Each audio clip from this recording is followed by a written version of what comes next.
बिस्मिल्लाहिर्रहमानिर्रहीम। मेरी जो आज की असाइनमेंट है वही है, इसमें मैंने नमाज रिकॉर्ड फॉर्म क्रिएट करना है। वो कैसे करना है? सबसे पहले मैंने एक हेडिंग टाइटल बनाया है, नमाज रिकॉर्ड फॉर्म। उसके बाद एक PHP की फाइल क्रिएट की है जिसमें डाटाबेस कनेक्शन क्रिएट किया है। डाटाबेस का एड्रेस लिखा है, उसका यूजर, उसका पासवर्ड और डाटाबेस का नेम। अगर तो वो कनेक्ट होगी तो ठीक है, अगर डाटाबेस कनेक्ट नहीं होगी तो यहाँ पे ऑप्शन आएगा कनेक्शन फेल्ड। उसके बाद जो वेरिएबल्स उसमें यूज होंगे वो इनिशियलाइज करवाए हैं।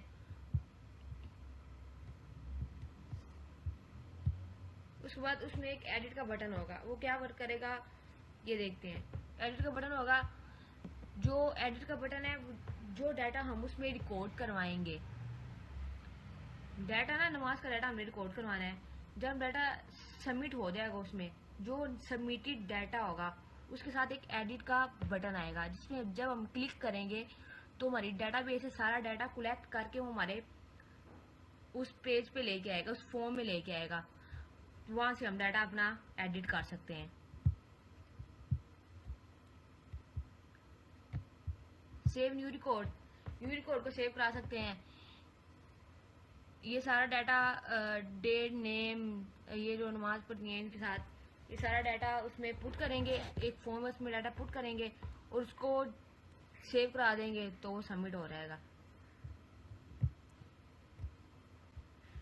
डाटा को अपडेट करेंगे, जैसे ही डाटा हम एडिट करेंगे, एडिट का बटन दबाएंगे, एडिट है, तो हमारा डाटा डाटाबेस से सारा ऊपर शो हो जाएगा। हिडन फॉर्म से लेके वो सारा डाटा फॉर्म में शो हो जाएगा। जो फॉर्म में शो होगा तो हम उसमें चेंजिंग कर सकते हैं। जब हम चेंजिंग करेंगे तो फिर हम दोबारा जब उसको सबमिट करेंगे तो वो अपडेट हो जाएगा। उसके बाद फॉर्म मेथड, ये फॉर्म क्रिएट किया है मेथड पोस्ट का, जो इनको पोस्ट कर रहा है। इसमें हिडन नेम और आईडी इसमें हिडन है, जो कि वो एडिट के ऑप्शन से जो डाटा वो हिडन फाइल से लेके आएगा। यहाँ पे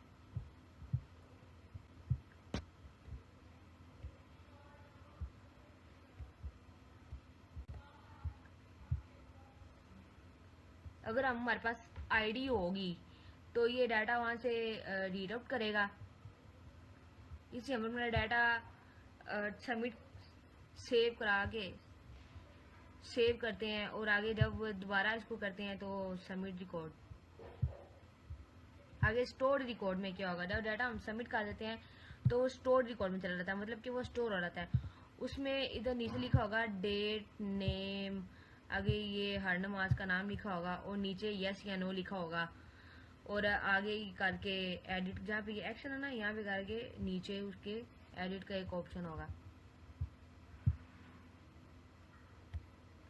ये रिजल्ट शो क्या करवाएगा, जब ये सारा डाटा स्टोर हो जाएगा रिकॉर्ड में तो ये सिलेक्ट करेगा डाटाबेस में जो एक टेबल क्रिएट किया है नमाज का, वहां से ये सारा डाटा कलेक्ट करेगा और ये सारा डाटा एक एरे की फॉर्म में यहाँ पे उस फॉर्म के नीचे स्टोर फॉर्म में प्रिंट आउट करा देगा। तो सारा हमें वहां पे शो होगा और उसके आगे एक एडिट का बटन भी शो होगा।